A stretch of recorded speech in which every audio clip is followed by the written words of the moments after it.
Bonsoir à tous. Cette semaine dans notre journal, Orsario est à l'honneur avec une soirée lecture et un match de basket. Et nous découvrirons également l'histoire exceptionnelle d'un enfant du coin.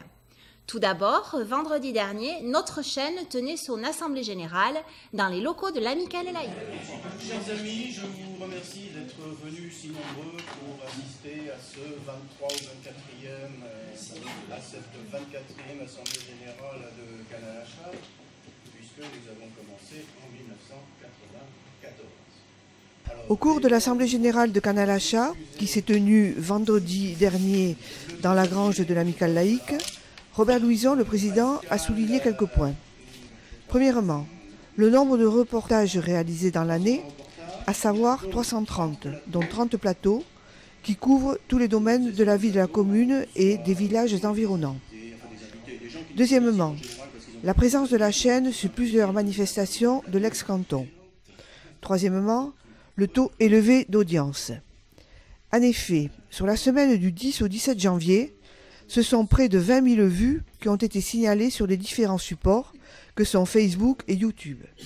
Et ceci sans tenir compte des vues sur le câble de la ville.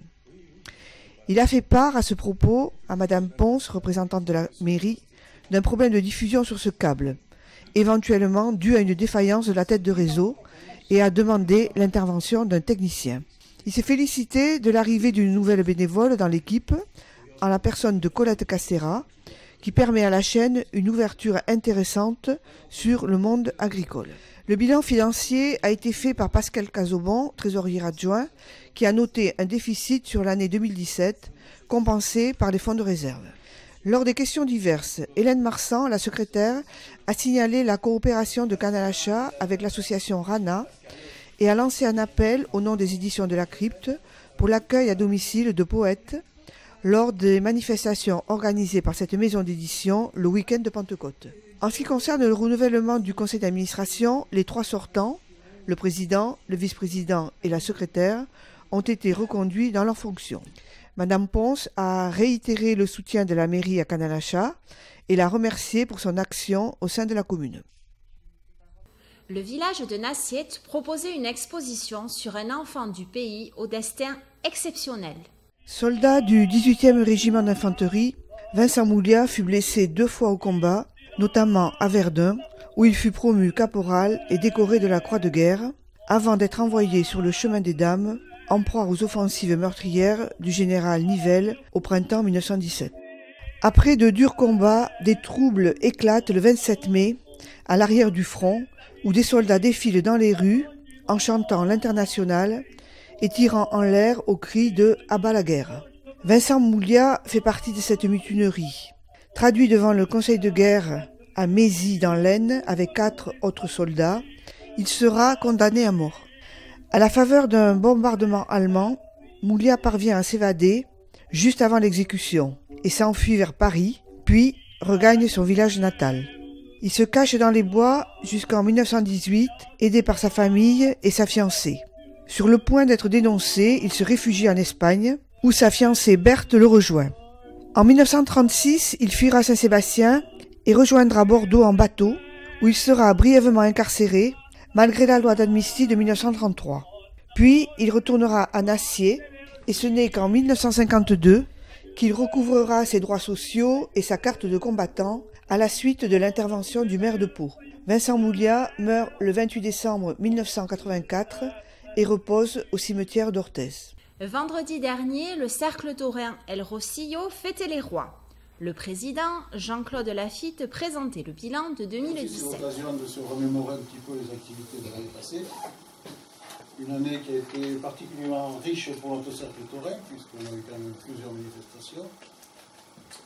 La première, c'était la tenue de notre assemblée générale à la Ganaderia Leilus, à Saint-Sevé. Vous avez été bien reçus, je pense qu'on a passé une bonne journée. Puis il nous faisait part des projets envisagés pour 2018. Une sortie pour les fêtes d'Arnedo est programmée. Pour 2019, un grand voyage andalou en direction des Sanlúcar de Barrameda est envisagé. C'est sûrement déjà, mais il est toujours très agréable de revenir. Voilà.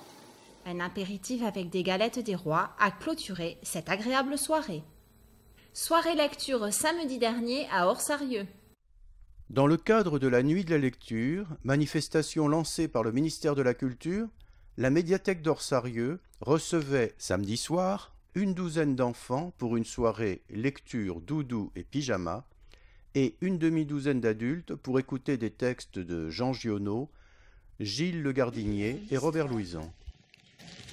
De la famille souris et la mare aux libellules. Cette histoire a été écrite par Kazuo Iwamura. Je pense que c'est un écrivain asiatique. Espagnol, tu penses? Ouais. Pourquoi pas? Pourquoi pas? C'est l'été. Le soleil clignote à travers les arbres.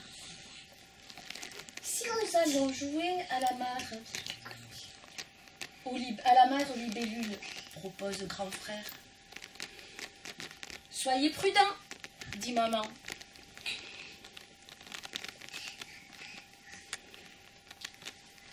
Les seins et les contreforts du mont Ventoux.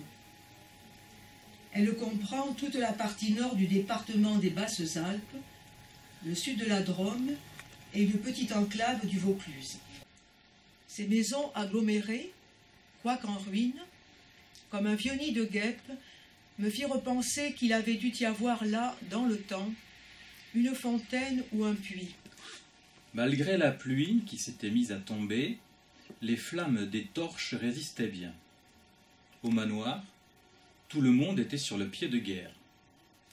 Avec une demi-heure de retard, les phares de la voiture annoncèrent l'arrivée des invités.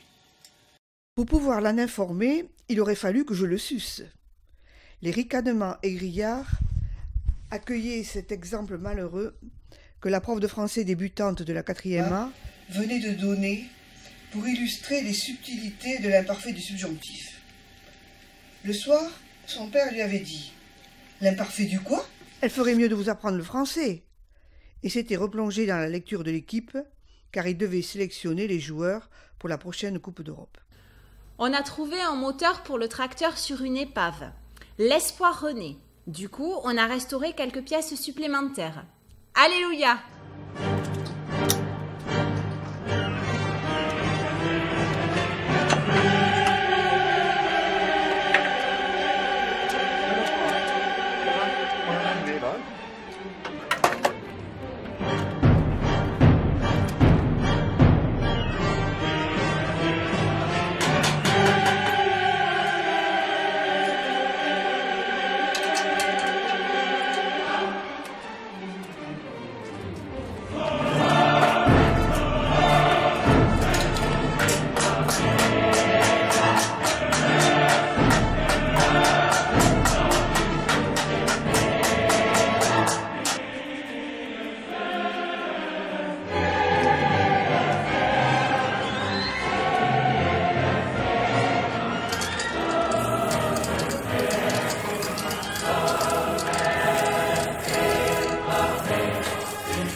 Points marqués à Orsarieux samedi soir. Malheureusement, la SCH n'en a marqué que 86.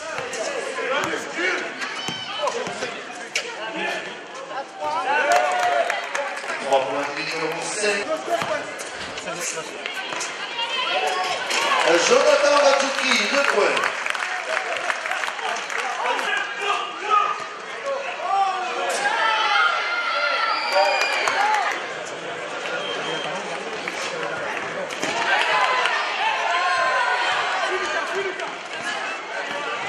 Noah Kissara, 2 points.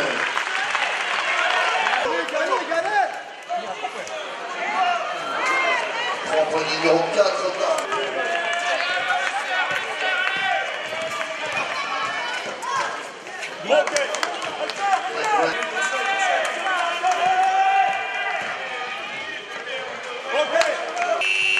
la fin de la rencontre, SCH 86, Garnon 114.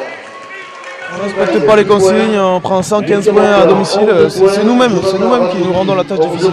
Au-delà que Gardon fasse un bon match, c'est nous-mêmes qui nous rendons la tâche beaucoup trop dure. On est venu pour faire déjà un bon match et puis surtout essayer de l'emporter parce qu'on a traversé une période un peu tumultueuse il y a quelques temps, donc maintenant on essaie de finir la saison du mieux possible, en essayant de pratiquer un basket agréable. Bon, ce soir c'est passé face à cette équipe de la SCH. Mais on était quand même méfiants avant de venir, parce qu'ils ont fait une belle perf à Valence le week-end d'avant. Donc voilà, mes joueurs étaient prévenus, tout le monde était en alerte. Ça s'est bien passé pour nous ce soir, tant mieux quoi.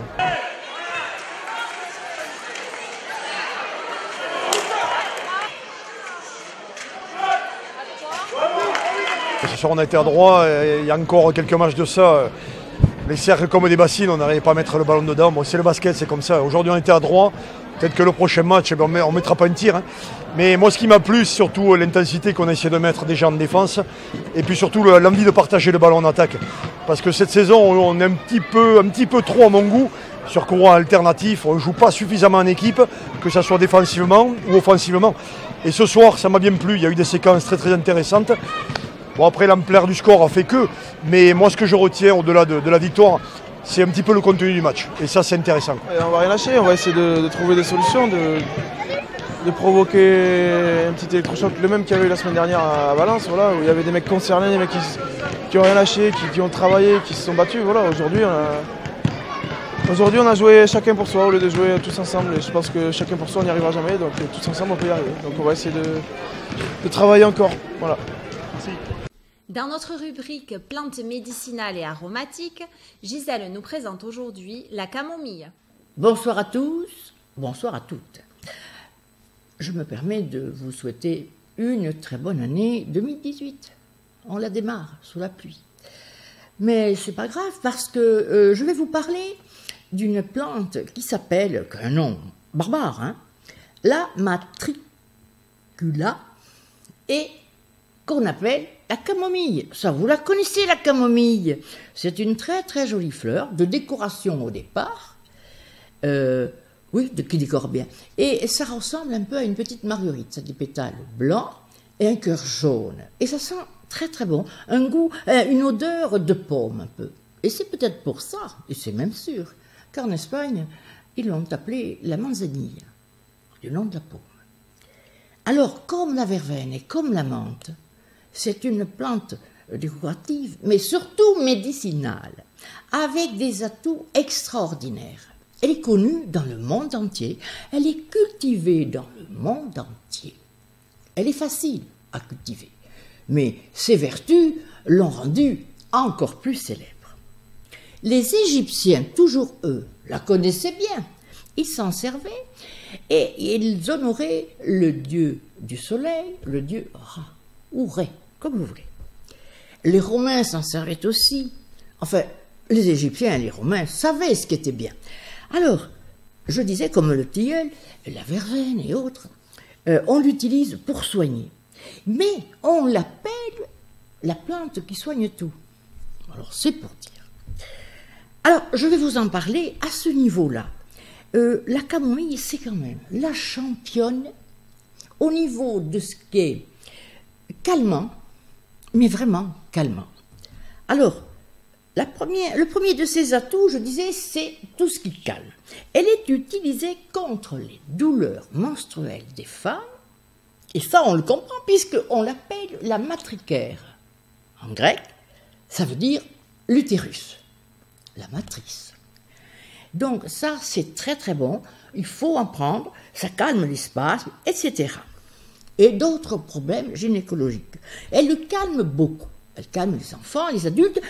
Et donc, vous pouvez en prendre contre les insomnies, l'anxiété, la fièvre aussi. Elle calme la fièvre. Et puis, elle calme beaucoup de choses, mais aussi tous les désagréments de la peau. L'eczéma, les démangeaisons, les brûlures, les coups de soleil. On peut aussi en mettre après s'être épilé les jambes, je parle aux femmes, parce que ça pique.